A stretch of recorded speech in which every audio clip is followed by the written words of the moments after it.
strengthen the feeble hands and steady the knees that give way. Say to those with a fearful heart. Hi, my name is Steve. I'm an alcoholic. I was asked to come here today and to give my story, what it used to be like, what happened, what's it like today. And I got to tell you, between what it used to be and what it is, it's a million miles apart. Let me just begin by saying I was very young when I took my first drink. When I could walk, I was responsible for getting my dad his beer out of the refrigerator. Every day after work, he'd come home, sit in his chair, I'd get his beer. The advantage to that was I got the first sip and the last sip on my way to the next one. Now, I'm not blaming anybody for my alcoholism. I did what I did out of necessity for myself. But that's the beginning of my drinking, earliest. I didn't get drunk for the first time until about 2 weeks before my 8th birthday. I had a tragedy had occurred in my life just that same time a year earlier. And I often wonder if I had anything to do with what I did before my 8th birthday. But the truth is, I drank because it's what I did. So I don't put blame on anyone. I don't hold anyone accountable for my actions. I've accepted the things as they were, and I've moved away from those things to make my life better for me today. And I'll tell you how I did that. I drank as a kid, not every day.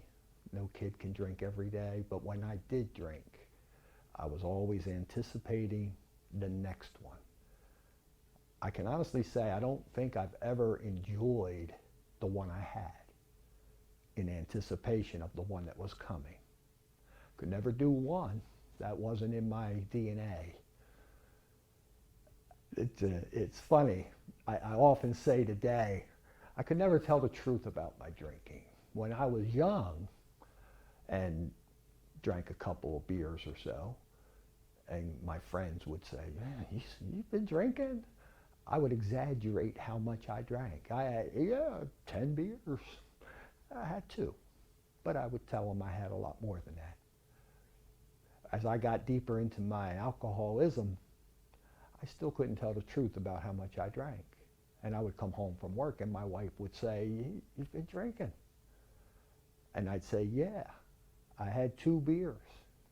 I may have had 20. I could never tell the truth about my drinking. My life was spent defending my drinking. It's what I did. I think I'm not alone. I think that's what a lot of us do. I was fortunate I didn't get into drugs, but as I've worked with other people that have been involved in drugs, their story's not unlike mine. They lie too. And that was part of my problem. My drinking changed everything about my life. It turned me into what I didn't want to be, but I couldn't see it. I was existing.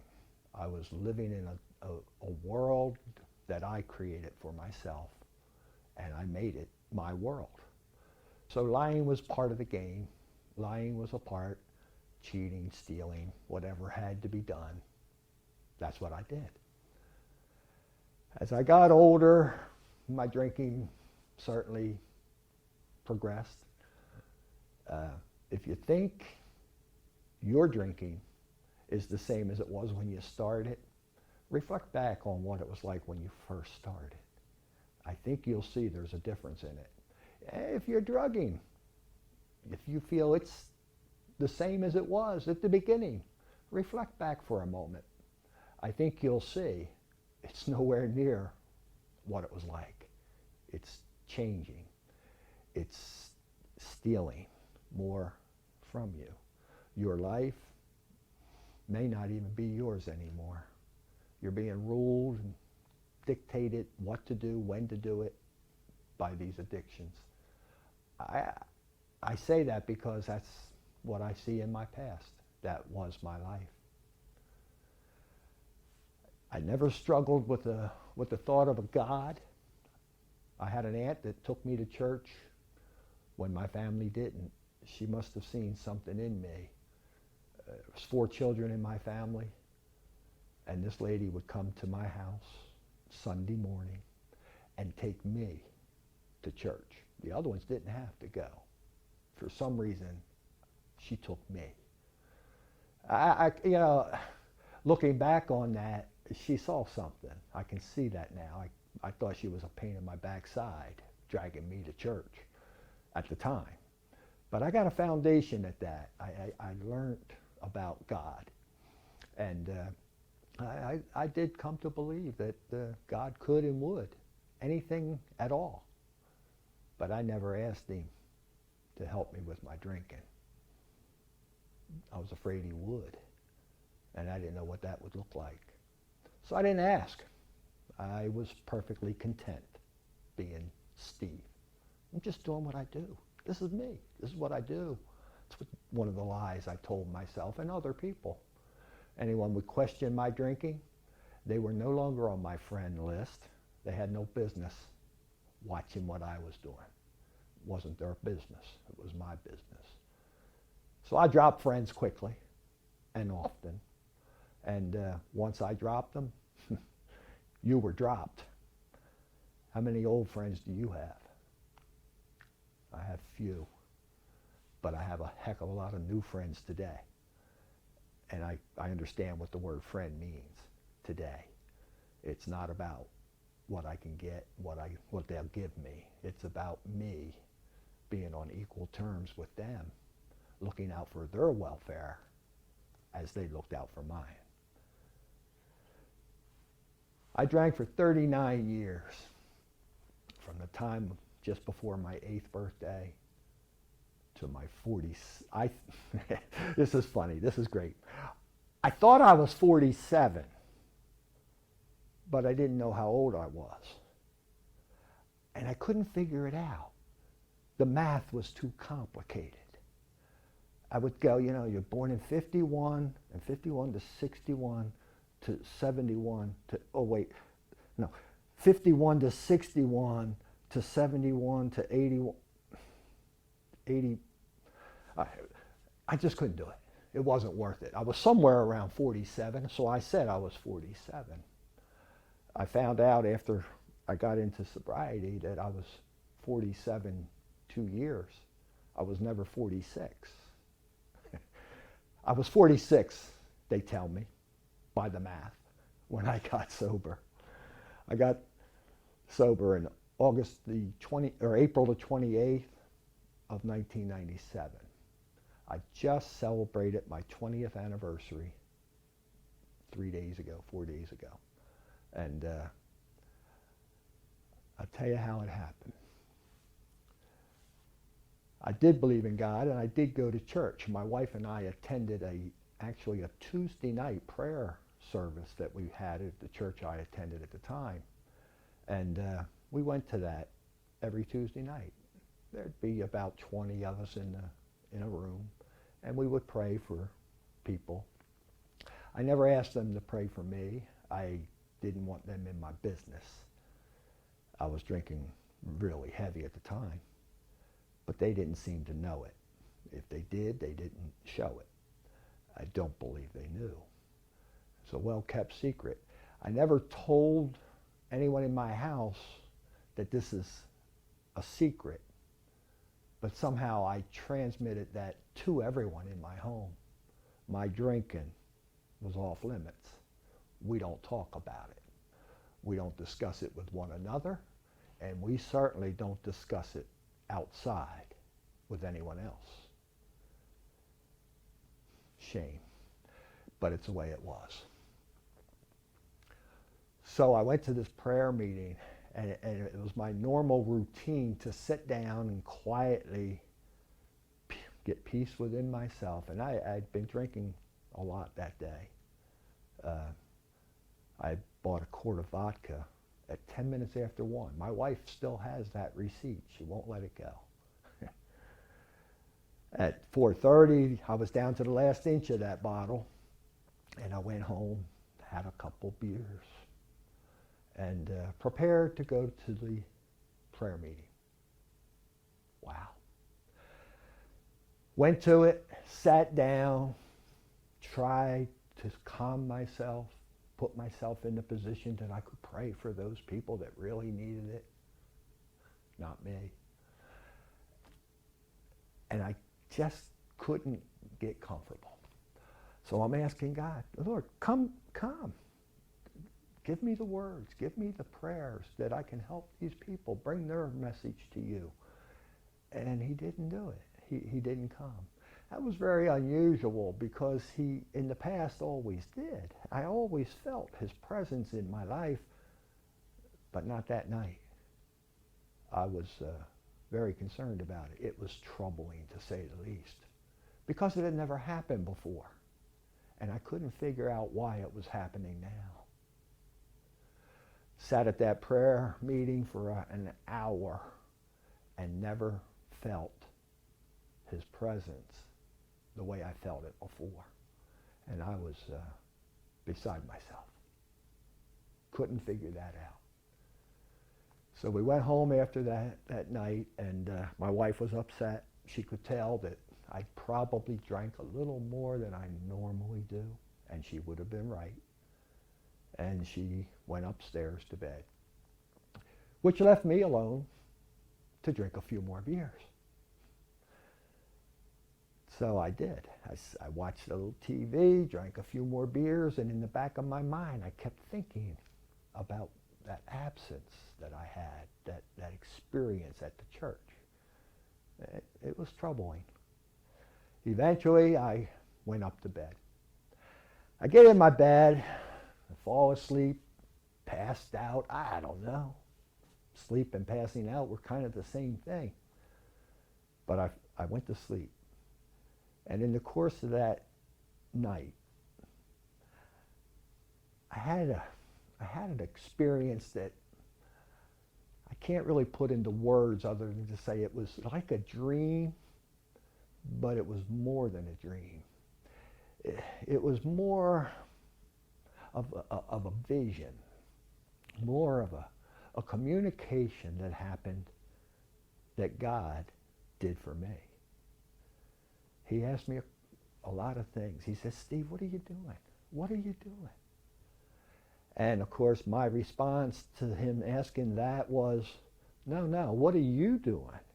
Look, you said that where 2 or 3 are gathered, I'm in the presence. I called on your name, but you didn't do what you said you would do. What's up with that? What's going on? I'm going to argue with him. It's his rule, but I'm going to argue with him. I say sometimes that this was my night of a wrestling match because it was back and forth. He was telling me, Steve, you got to clean up your act. You can't go out there drinking and then you begin lying and you do different things that you know are not what you should do. And I'm going, yeah, but you weren't there. See, that's my only argument. You didn't come. I called on your name and you didn't come. That's the only argument I had. He had a list. He had it all. So in the course of this discussion we had, he said, Steve, I know exactly how you feel. I know. I know everything about it. And I want you to know, I have a work for you to do. Are you able to do it? And I thought, wow, he has a work for me to do. Am I able to do it? My answer to him, I don't even know where it came from. It was a yes or no question as far as I was concerned, but my answer to him was, make me able. And with that he said, are you willing to do whatever it takes? I already asked him to make me able. The next answer was, make me willing. And he did that night. he gave me that. I woke up in the morning, and I didn't tell my wife about this dream, this thing that happened. I had to think about it. But I went downstairs, and my wife said to me, what are you going to do? What are you going to do about your drinking? It's out of control. And I said to her, I don't think you need to worry about my drinking. I'm going to do something about it. And I'm going to do something today. I'm going to get help today. And she said, well, I certainly hope you do, because you need to. You can't do this on your own. So I went into my office. I have my own business. And I went into my office and I dug out are you ready for this? A phone book. We had these books. They had phone numbers in them back then. I didn't Google because we didn't have that. But we had phone books. And I looked up an alcohol treatment counselor locally, close to me. And I got a phone number and I made a call to this center. And a lady answered the phone. And I said, listen, I got a real problem. I can't stop drinking. I need to. I want to, but I can't. And she said, I understand. And this was a Wednesday morning, right around 9 o'clock. And I said, you know, I need to get help. And she said, okay, we can try to help you if you'd like. I can't see you today. I don't have time. But how about tomorrow, Thursday? Could you come Thursday? And I said, yeah, if it's early in the morning. See, I knew that if it was later in the day, I would start drinking. And I'd change my mind. And she said, how about 9 o'clock? I said, perfect, I'll be there. So I went through that Wednesday without drinking. I still wonder how I did that, but I did it. I didn't drink all day Wednesday. Thursday at 9 o'clock, I showed up at this lady's office. I went in and we sat down and we talked, and when we finished up, she said to me, she said, you know, I think you're right. I think you may have a problem with alcohol. Have you ever gone to Alcoholics Anonymous? And I said, no. I'd never even left those words out of my mouth. Why would I? That's like, no. I said, no, I don't. I don't know anything about them. Excuse me. And she said, well, they have meetings right here where you live, just down the road. And you should probably stop in there and try to go to a meeting. See if you can't go to a meeting.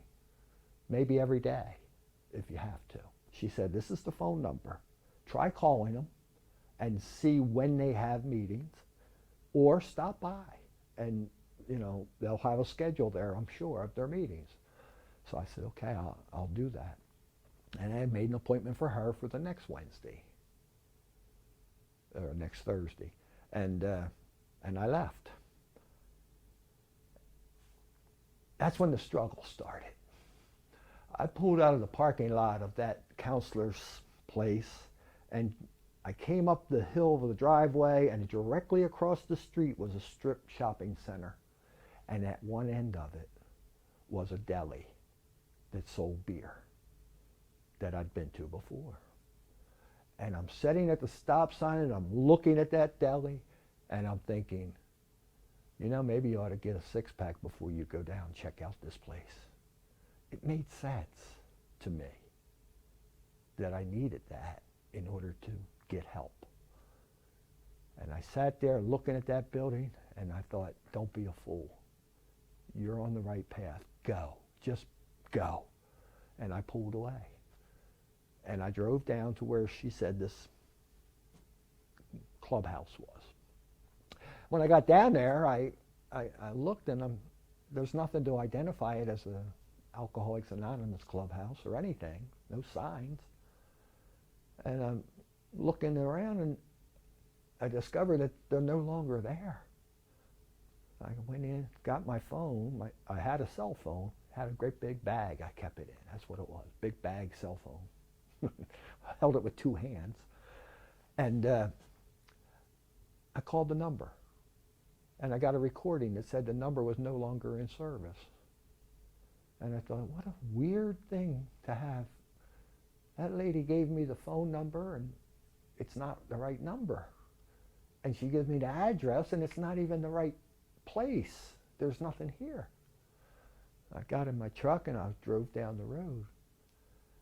And as I got close to the town, I looked to my right, and I had a red light, and I looked over to my right, and there was a police car parked in a parking lot of a bank. I made a right-hand turn and another right-hand turn and pulled up by that police car.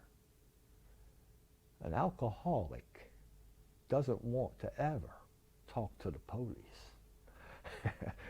And yet I did that. I got out, I walked over to the driver's side. He rolled down his window halfway. I said, can you tell me where they have those AA meetings?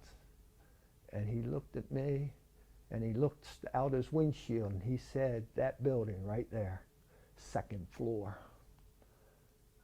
Really? He said, yeah, they came in there a few months ago. Thank you very much. Now I knew where it was. But I had a problem. This lady's a counselor, and she gave me the wrong phone number. She gave me the wrong address. What's going on here? I had that thing with God last night or the other night, and he's telling me get help. I'm trying to get help. Why can't I get help? What's blocking me here? And that's when it dawned on me. There's a battle going on between good and evil. And God will open a door or lead you down a path, but there's going to be something else that's going to keep you from it. And it doesn't take much when you're hurting to keep you from what you want. A diversion, perhaps a deli across the street, a wrong phone number. The policeman set me right, and I went back.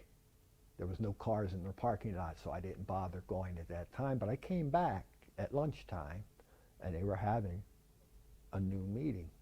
So I went in. Scariest thing I'd ever done.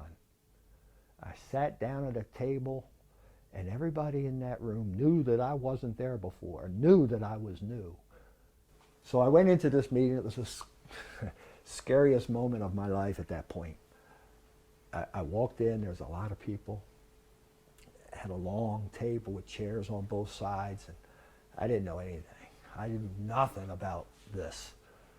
But I went and sat down, and I happened to sit at the very first seat on this long table, which turned out to be where the chairperson sat immediately to my left. Now, that guy was running the meeting. I thought, well, this guy must really know his stuff, and God must have led me to this first seat so that whatever he has is going to rub off on me. It's not that easy. It's just not. Because after he did some things that they do to start the meeting, they went around the room, and everybody introduced themselves. And the person directly across from me was the first to go, which meant I was going to be the last.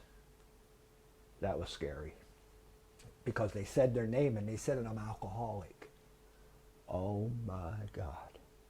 They all said that. And I'm thinking, wow, do I have to say that?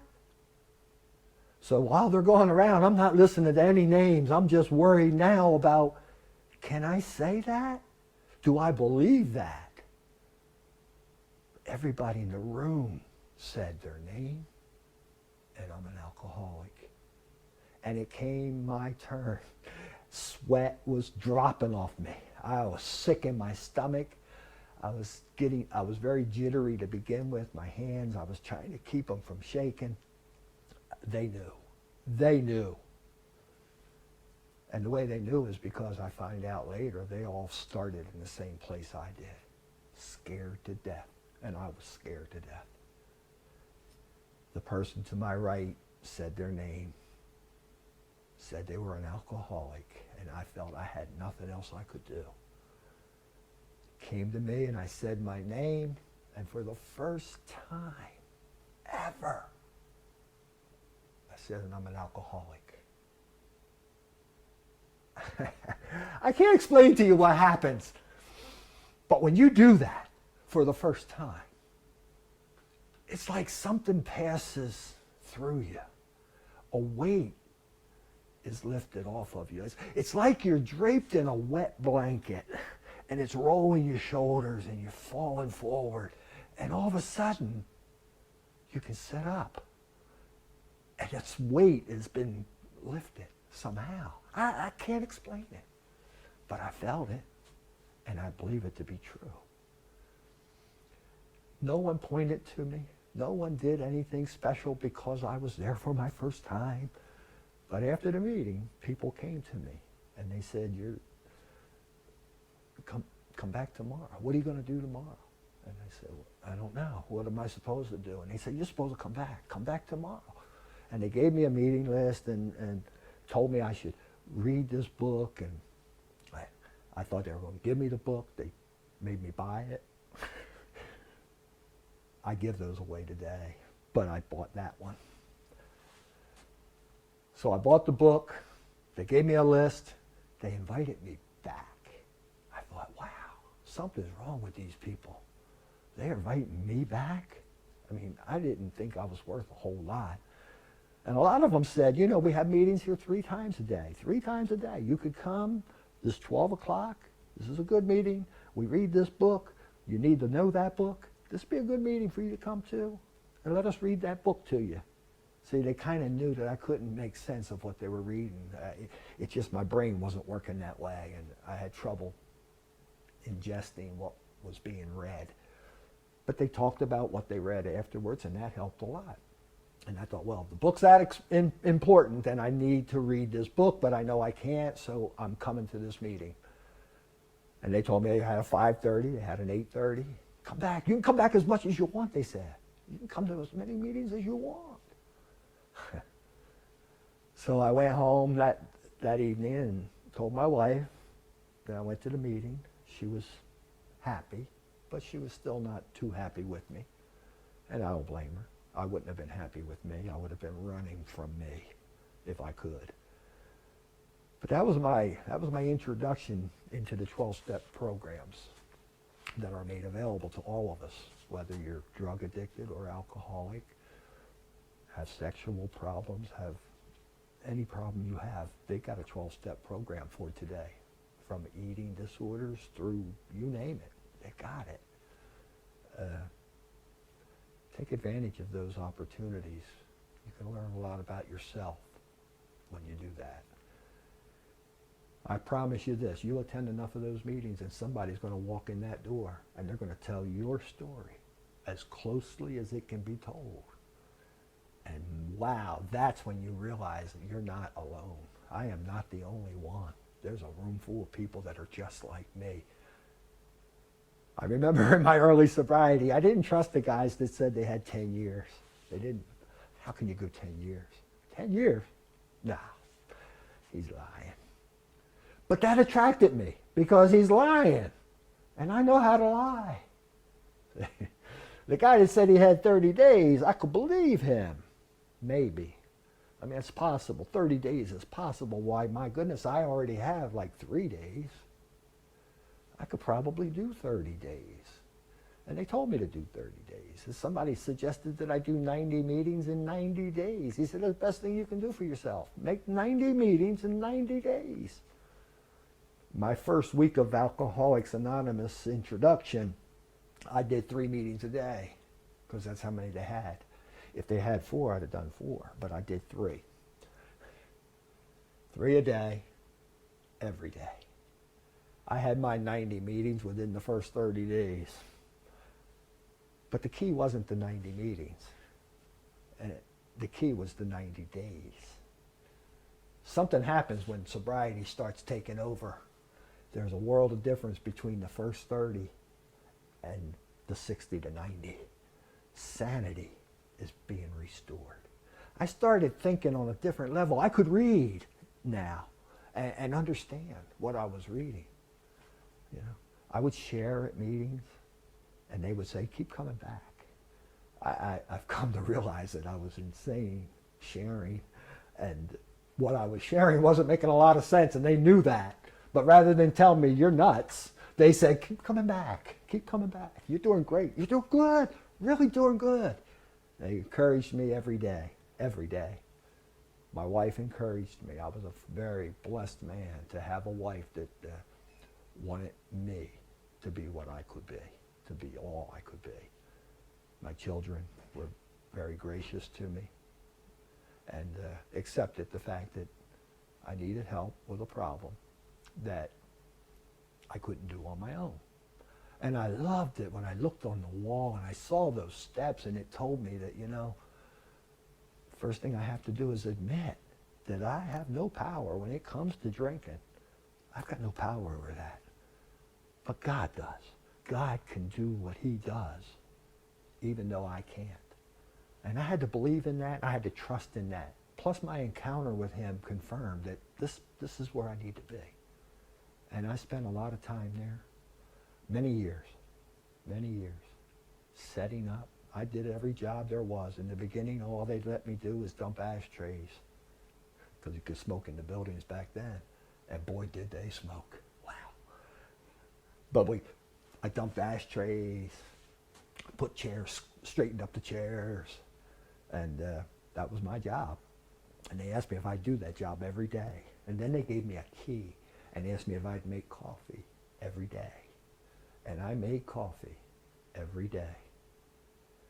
For 15 years, I took a coffee commitment. For 15 years, I made coffee every day. I had to go to the meetings at noon because I had to make the coffee. They told me we drink coffee in AA because we believe God is in the coffee. And I didn't know if they meant it was in the drinking of the coffee or the making of the coffee. And I wanted him bad. So I did all that. I made it, I drank it, I cleaned it up. I got all the coffee. I was trying to get as much of him as I could get. And it worked for me. It really, really worked for me. I still don't know what the job is that he has for me.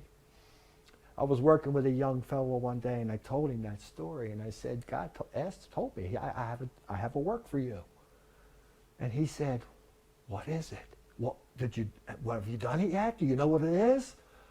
I said, no, I don't know what it is, but it might be helping you.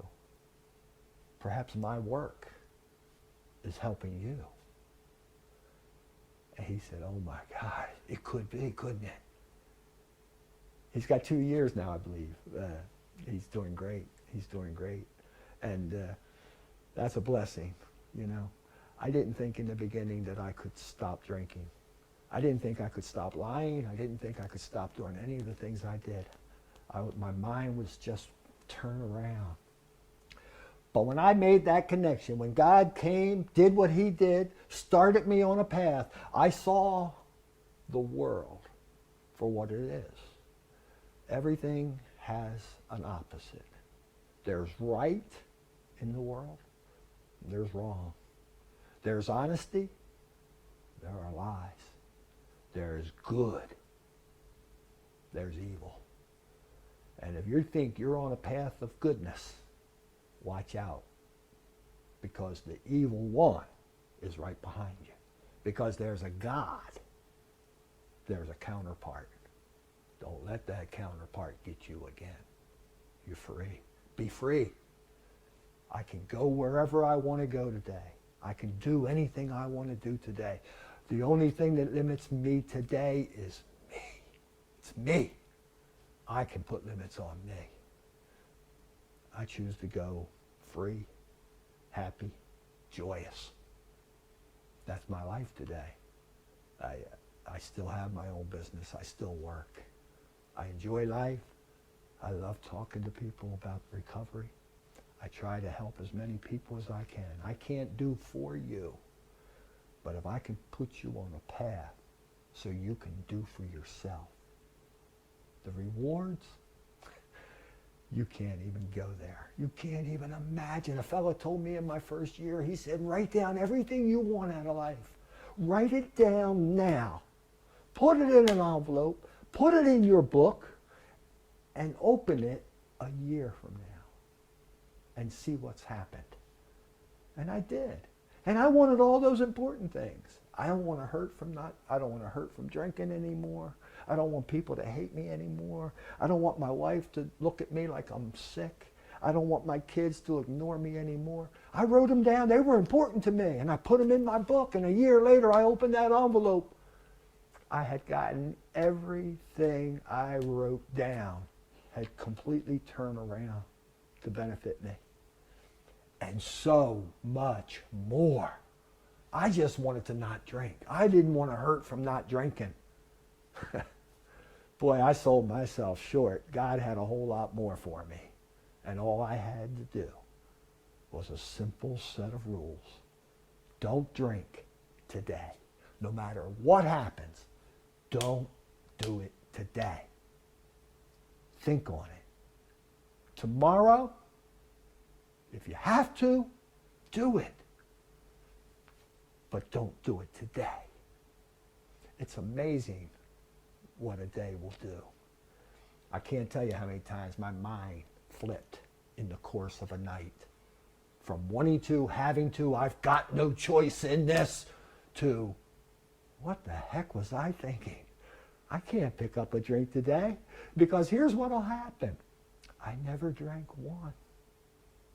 I used to drive down the road in early sobriety and think, you know, I could stop there. I used to go there. I could stop there and maybe just have one beer. And then I'd think to myself, when was the last time you ever drank one beer? You don't kid yourself. You can't do that. And that's the truth. It's not how I drank. So it's easier, I believe, having been around for 20 years now and seeing people and their lives come and get destroyed, and get straightened out and get destroyed again. I've never experienced relapse because I've stayed close to recovery. I've stayed close to people in recovery. I do my praying, expecting that God's going to do for me what I can't do for myself. So far, I've got a 20-year record. He's batting 1,000. He has taken me from nothing to who I am today. And I'm quite proud of who I am today. So listen, if I helped you, thank you. That's what I want to do. If you didn't like my story, you don't have to watch it again. If it helped you, remember it. There's a success in your life waiting for you to turn that switch from the insane to the sane. You won't believe the difference. You can do it. I couldn't do it, but yet I did it. Come on now. If I can do it, 39 years of piling in the alcohol, you can do it. Just for today. Today. Make your decision again tomorrow. I wake up every morning and I thank God that I wake up, and I ask him to do for me today what he did for me yesterday. He does it. He does it. When I go to bed at night, I thank him. Every night. I've been doing that every night, every morning for 20 years. I'm not going to stop doing that because it works. To tell you the truth, it's not that hard. Again, I'm Steve. I'm an alcoholic. I've been probably where many of you are now. You can rise out of it, but not by yourself. Not by yourself. Get in touch with the AA says higher power. Don't kid yourself. You got to get in touch with God. I tried to get in touch with the chair. Didn't lift me up. Yeah. Inanimate objects are just what they are. You got to get in touch with what you know. And inside of you, inside of every human being, is the belief that there is something in charge of your life if you allow it to be. It can be drugs, it can be alcohol, or it can be the solution. God can help you if you're willing. Remain willing. That's key. Thank you so much. I appreciate taking your time to listen to me. Thank you.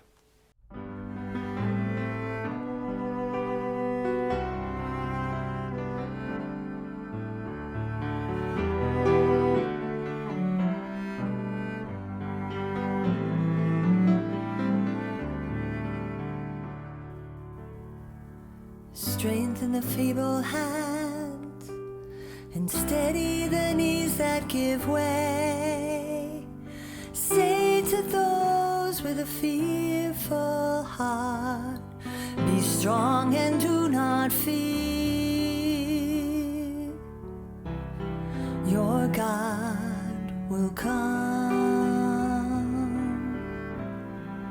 Your God will come.